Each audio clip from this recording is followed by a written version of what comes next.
Oh, shucks, guys. This is Nikki, you also known as Faces Trader, and you're watching the Philippine Market Update. All right, so let's begin. The Philippine markets actually tanked because the COVID lockdown finally really pressured the Philippine markets. We have been discussing last week that at some point in time, we just see resistances and weakness that the Philippine markets is pressured to fall. And that's what we see in the Philippine market. You're seeing that the Philippine market is now down to 6,552, down 176 points or down 2.62%. There is no rush. We don't see the market going up anytime soon.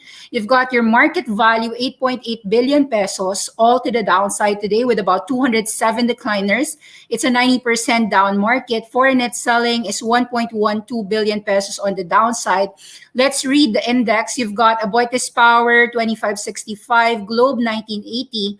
But you're seeing a huge pressure in the entire markets in the Philippines. You're seeing BPI is 80 bucks, Emperador is 10.28, First Gen is 29.5, DMC is 5.2, Lucia Tan Group is 13, Robinson's Retail is 52.8, Meralco is 267, Jollibee is 180, Robinson's Land is 18, San Miguel Corp is 120, San Miguel GT Capital is 525, Pure Gold is 34.2, Bloomberry is 731, AGI is 10.3, Mega World is 335, Security Bank is 119, MPI is 378, Telephone is 1266, URC is 121.8, JG Summit is 62, AEV is 37.8, Metrobank is 45.45, ICT is 122.6, BDO is 102, SM Prime is 35.65, Ayala Line is 35.9, San Miguel SM is 10.18, and Ayala Corp is 7.33.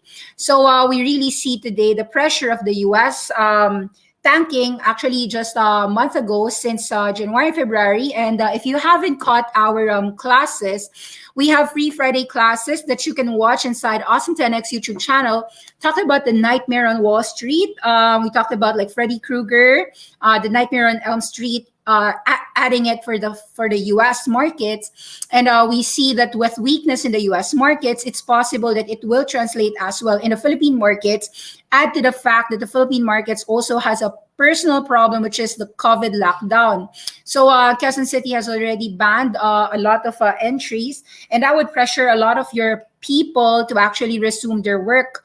So we are extending our COVID quarantine, and that's the problem. The reopening theme is unlikely to flourish with a lot of these additional pressures on the COVID-19 cases surging in the Philippines. Manila is actually surging another 1,000 and so.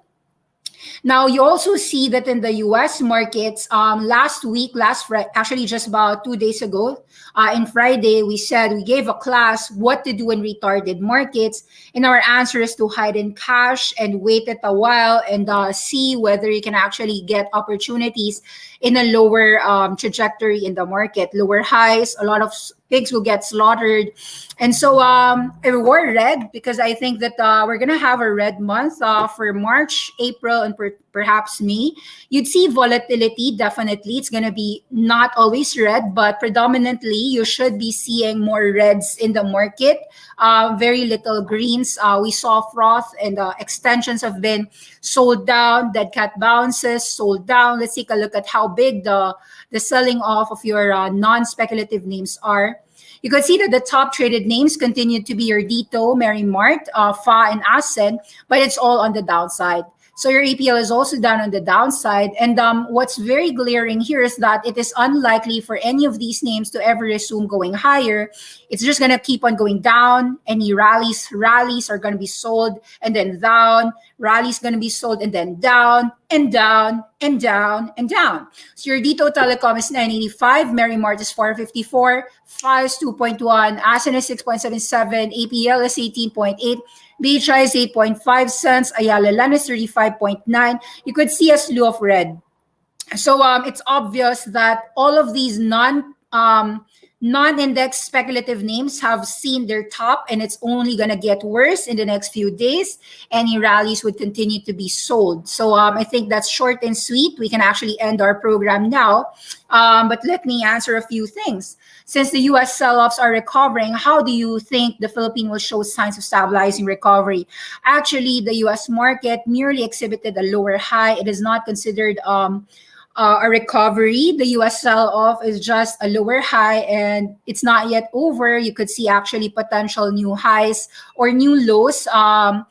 But the predominance factor would be more on the downside. So be careful out there. I'd say that having some cash and being cautious is gonna help you win in order to survive a potential. So we are talking about the treasury yield spikes, the COVID spikes, the lofty valuation, the froth, the retardness of some NFTs, if you would answer also that. So we talked about how retarded the markets are. And in fact, it is our very first bearish call to actually nuke it all. We went 100% cash.